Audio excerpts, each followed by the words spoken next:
पुराने समय की बात है। नगर में रहने वाला सबल नाम का एक लड़का अपनी ज़िंदगी से बहुत परेशान था।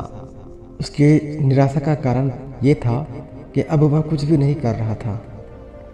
उसके माँ बाप उसे ताने मारते कि तेरे सारे मित्र कुछ न कुछ कर रहे हैं, लेकिन तू अभी घर में बैठा हुआ है। मित्रों के बीच अक्सर उसका मजाक बनता। वह कहीं जाता तो लोग उससे पूछता कि क्या कर रहे हो।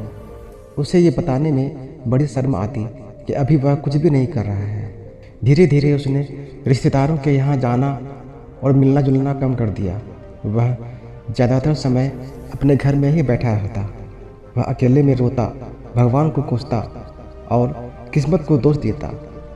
अब उसे अपनी ज़िंदगी बोझ लगने लगी थी। कभी कभी वह सोचता कि जब वह कुछ करने के लायक ही नहीं है तो फिर जिंदा रहने का क्या फ़ायदा, उसे तो मर जाना चाहिए। एक दिन वह अपने नगर के एक सड़क से गुजर रहा था।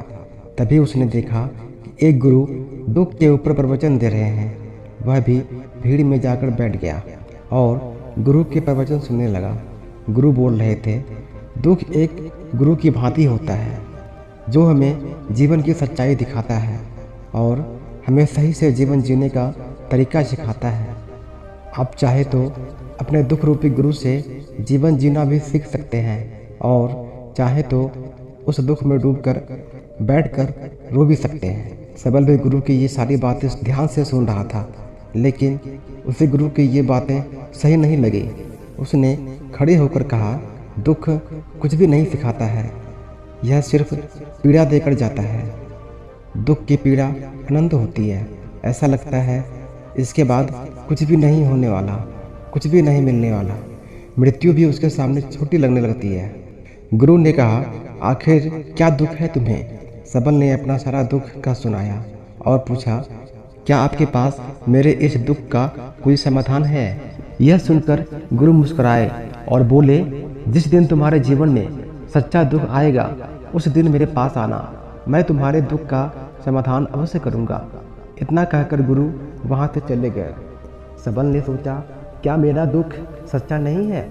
क्या मैं जिस दुख से गुजर रहा हूँ वो झूठा है? कोई भी मेरे दुख को नहीं समझता। जब माँ बाप ही नहीं समझ पाए तो गुरु क्या समझेंगे? अपने दुखों से परेशान होकर सबल ने एक निर्णय लिया कि अब वह कुछ करके दिखाएगा। उसने एक छोटा सा व्यापार शुरू किया, लेकिन उसमें सफलता नहीं मिल रही थी। लेकिन उसके घर वाले खुश थे। वह अपने व्यापार में जुटा रहा और धीरे धीरे सफलता भी मिलने लगी। फिर उसने रफ्तार पकड़ ली। सिर्फ 3 साल के अंदर ही वह एक बड़ा व्यापारी बन गया। अब सबल के चारों तरफ ऐसे बहुत से लोग थे जो उसकी चिंता करते थे, उसे पसंद करते थे, उसके काम की प्रशंसा करते थे। अब उसके घरवाले भी उसकी प्रशंसा करते थकते नहीं थे। दिन प्रतिदिन उसके मित्रों की संख्या बढ़ती जा रही थी। अब वह अपनी ज़िंदगी में बहुत खुश था। उसके मित्रों ने उसे कुछ सलाह दी कि जब तुम बड़ा व्यापारी बनकर इतना खुश हो तो सोचो, अगर तुम इस नगर के, इस राज्य के सबसे बड़े व्यापारी बन जाओगे तो तुम्हारे पास कितना सुख होगा, कितने लोग तुमसे जुड़ना चाहेंगे, तुम्हारा कितना यश फैलेगा। स्वयं राजा भी तुमसे मित्रता करना चाहेंगे और जरूरत पड़ने पर तुमसे ही धन उधार लेंगे। मित्रों की यह बात सबल के मन घर कर गई और उसने और भी धन कमाने का प्रयास शुरू कर दिया। लेकिन उसे यह सब अब जल्दी चाहिए था। वह सब कुछ प्राप्त करने में अपना ज़्यादा समय बर्बाद करना नहीं चाहता था। इसलिए उसने ऐसे भी कार्य करने शुरू कर दिए जो उचित नहीं थे। उसने बड़ी मात्रा में अपने मित्रों से उधार लेना शुरू कर दिया। ज़्यादा मुनाफा कमाने के लालच में उसने सामान में मिलावट करने लगा। उसने दूसरे व्यापारियों के खिलाफ षड्यंत्र भी रचे। उसने डराया, धमकाया। जैसा जैसा उसका मित्र कहते गए वह वही करता गया। वह इन तरीकों से ज़्यादा धन तो कमा रहा था, लेकिन अब उसके जीवन में सुकून नहीं था। उसके मन की शांति गायब हो गई थी। उसे रातों में नींद नहीं आती थी। वह किसी उधेड़-बुन में लगा रहता था। सुख साधन की सारी वस्तुएं होने के बाद भी उसे किसी में सुख नहीं मिल रहा था। एक दिन सबल अपनी बग्घी में सवार होकर कहीं जा रहा था। तभी रास्ते में गुरु का आश्रम दिखा। वह रुक गया। वह गुरु के पास जाकर बोला, गुरुदेव, आपने कहा था जब तुम्हारे जीवन में सच्चा दुख आए तब मेरे पास आना। मैं अब बहुत दुखी हूँ। मेरे रातों की नींद गायब हो गई है। मुझे कहीं सुकून नहीं मिल रहा है। इस तरीके से सबल ने अपनी सारी समस्या गुरु के सामने कह सुनाई। गुरु ने कहा, जब तुम मुझसे पहली बार मिले थे तब भी तुम किसी दुख में थे। तुमने उस दुख से क्या सीखा? सबल ने कहा, मैंने सीखा कि सिर्फ सोचने और चिंता करने से कुछ नहीं होता। अपनी सोच को सच करने के लिए कर्म करना पड़ता है, और सिर्फ कर्म करने से कुछ नहीं होता। अपने कर्म को अंतिम पड़ाव तक ले जाना भी आवश्यक होता है। चाहे रास्ते में कितनी मुश्किलें आए, मन कितना ही निराश हो, कितना ही लगे कि अब आगे कुछ नहीं होने वाला, तब यह मानकर चलो कि मैं जो कर रहा हूँ उसमें अवश्य सफल होऊंगा। लोग सिर्फ सफल व्यक्ति को सम्मान देते हैं, फिर चाहे कोई कितना अच्छा क्यों ना हो, वह लोगों की नज़रों में बोझ ही होता है। यह सब सुनकर गुरु मुस्कुराए और बोले, यह असली दुख नहीं है। जब तुम्हारे जीवन में असली दुख आए तब मेरे पास आना, मैं उसका समाधान अवश्य करूंगा। सबल ने जाते समय गुरु को सोने के सिक्कों से भरा एक घड़ा भेंट किया। घड़ा देखकर गुरु ने कहा, यह मेरे किसी काम का नहीं है, इसे उस पेड़ के नीचे गड्ढा खोदकर दफना दो। सबल ने गुरु के कहे अनुसार घड़े को पेड़ के नीचे दफना दिया और वहां से चला गया। कुछ दिनों तक व्यापार अच्छी तरक्की कर रहा था, लेकिन गलत व्यापार की वजह से धीरे धीरे उस व्यापार में घाटा होने लगा। उसकी सारी धन संपदा धीरे धीरे खत्म होने लगी, और एक दिन ऐसा आया जब उसके पास कुछ भी नहीं बचा और वह कर्जे से लद चुका था। लेकिन वह निश्चित था, क्योंकि उसने सारा कर्ज अपने मित्रों से ही लिया था। वह सोचता था कि उसके मित्र बुरे समय में उसका साथ देंगे, लेकिन ऐसा कुछ भी नहीं हुआ। बुरा समय आते ही मित्रों ने अपना उधार मांगना शुरू कर दिया। उधार वापस न मिलने पर जान से मारने की धमकी भी दी। उसके चाहने वाले सब उससे दूर हो गए। उसके वो मित्र जो उसके साथ मौज मस्ती करते थे, अब वह उससे दूर भागने लगे। उसके परिवार वाले उसकी गलतियां और कमियां गिनाने लगे। उसकी सारी संपत्ति नीलाम हो गई, उसके पास कुछ भी नहीं बचा।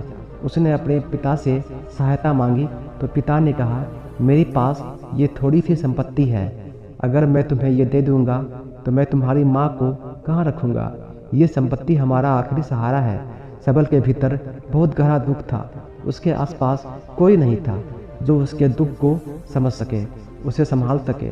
लोगों से मिले इस धोखे और विश्वासघात की वजह से वह अंदर तक टूट गया। उसे लगने लगा कि अब जीवन का क्या मतलब, अब तो मृत्यु ही एकमात्र सहारा है।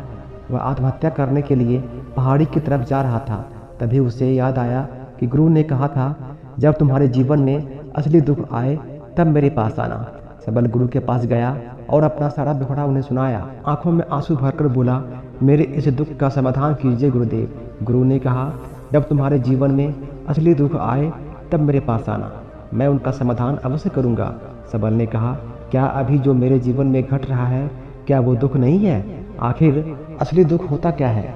गुरु ने कहा, सबसे पहले मुझे तुम ये बताओ, इस दुख से क्या सीख मिला? सबल ने कहा, मैंने सीखा जो लोग हमारी सफलता, हमारी तरक्की की वजह से हमारे जीवन में आए हैं वो हमें धोखा अवश्य देंगे, क्योंकि बुरे समय में हमारे साथ खड़े नहीं होंगे।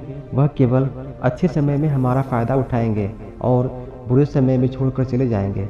भरोसा केवल उन्हीं लोगों पर करना चाहिए जो हमारे बुरे समय में और सफलता के समय में हमारे साथ खड़े रहते हैं। लेकिन ऐसे लोग बहुत ही कम होते हैं, पर जिसके पास होते हैं उनकी कदर करनी चाहिए, उनका अपमान नहीं करना चाहिए। मैंने ये भी सीखा कि कभी किसी के खिलाफ षड्यंत्र नहीं रचना चाहिए, ईमानदारी और धैर्य के साथ काम करना चाहिए और कभी लालच नहीं करना चाहिए। अपना सारा दुख और अनुभव बताने के बाद सबल आंखों में आंसू भरकर गुरु के सामने बैठ गया। गुरु ने कहा, उस पेड़ के नीचे गड्ढा खोदो, वहाँ पे कुछ सोने के सिक्के रखे हुए हैं। थोड़ी देर बाद वह गड्ढा खोदकर वह घड़ा बाहर निकाला जो सोने के सिक्के से भरा हुआ था और उसे सबल को दे दिया और कहा, तुम्हारे जीवन में असली दुख आए तब मेरे पास आना। सबल ने गुरु को धन्यवाद दिया और प्रणाम करके वहाँ से चला गया और उसने उस धन से एक छोटा व्यापार शुरू किया। अब वह एक छोटे व्यापारी बनकर खुश था। अपने पूरी लगन और ईमानदारी से व्यापार किया। देखते ही देखते वह फिर अपने नगर का एक बड़ा व्यापारी बन गया। उसका जीवन खुशियों और सुविधाओं से भर गया। लेकिन कोई कितना भी अच्छा हो, कितना भी अच्छा काम करे, दान करे, पुण्य करे, लोगों की मदद करे, लेकिन जीवन में दुख तो आता ही है। तो सबल के जीवन में भी दुख आया, उसके माता पिता की मृत्यु के रूप में। वो दोनों एक ही दिन मृत्यु को प्राप्त हो गए।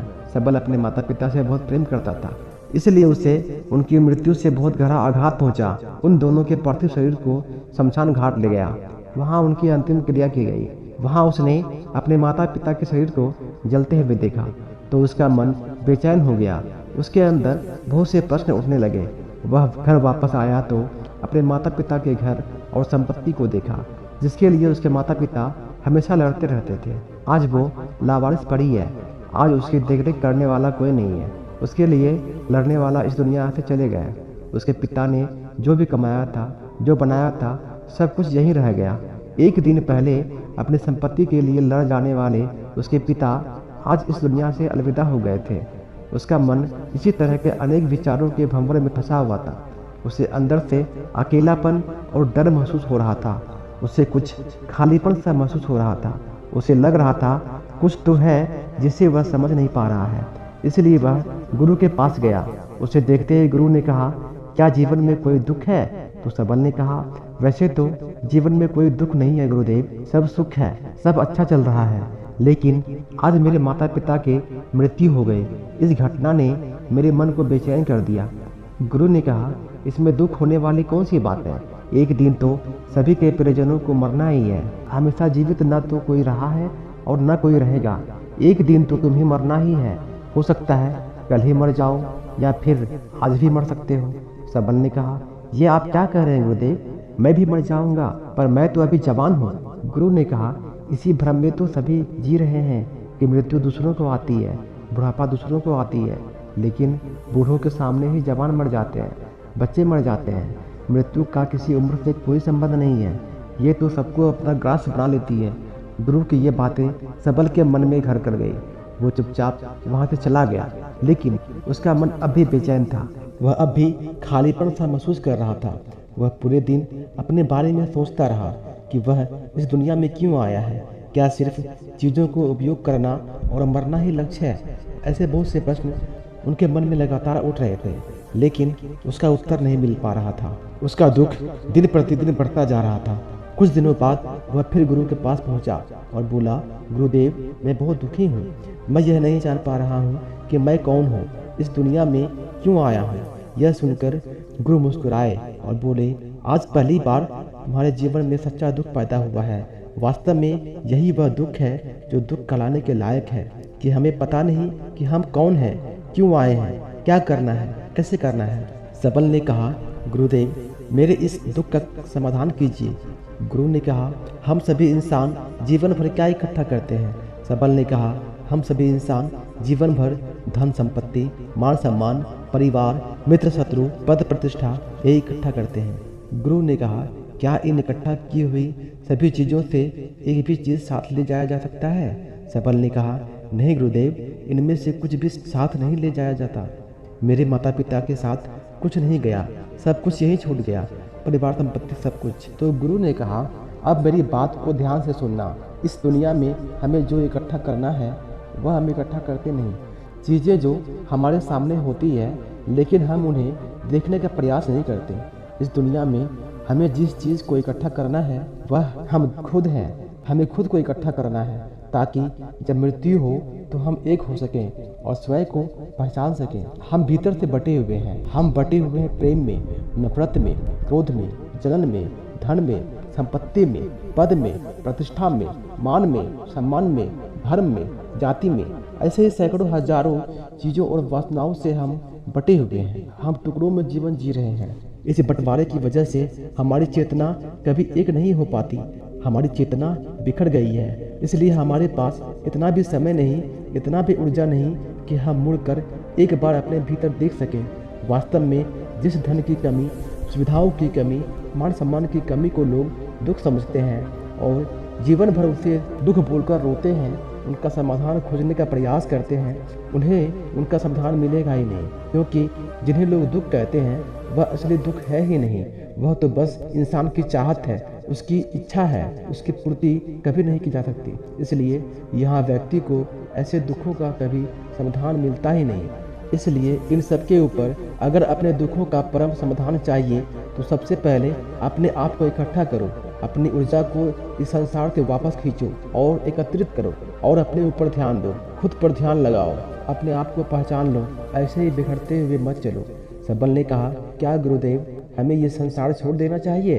धन संपत्ति इकट्ठा नहीं करना चाहिए? मान सम्मान की आशा छोड़ देनी चाहिए? गुरुदेव ने कहा, एक बिखरे हुए मनुष्य के अंदर से कामनाएं, इच्छाएं, वासनाएं ऐसे ही निकलती है जैसे पहाड़ से कोई पत्थर गिर रहा हो, जिस पर पहाड़ का कोई नियंत्रण नहीं है सिवाय देखने, परेशान होने और खोने की। इसी प्रकार एक बिखरे हुए मनुष्य की इच्छाएं अनियंत्रित और दुखदायी होती है। उसका अनियंत्रित मन कुछ भी इच्छाएं और कल्पनाएं करता रहता है और दुखी हो रहा है।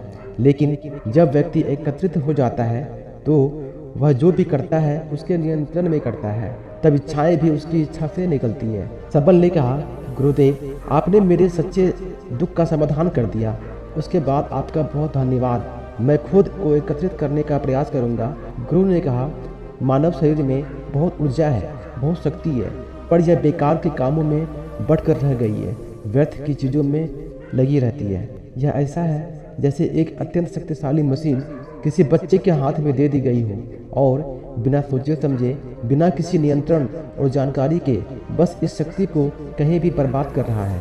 इसलिए अपनी चेतना की शक्ति पर ध्यान दो और इसे एकत्रित करो। सबल को अपने प्रश्नों का उत्तर मिल चुका था। उसने गुरु को धन्यवाद किया और चुपचाप वहाँ से चला गया। दोस्तों, इस वीडियो में बस इतना ही। मिलते हैं अगली वीडियो में। अपना ख्याल रखिएगा।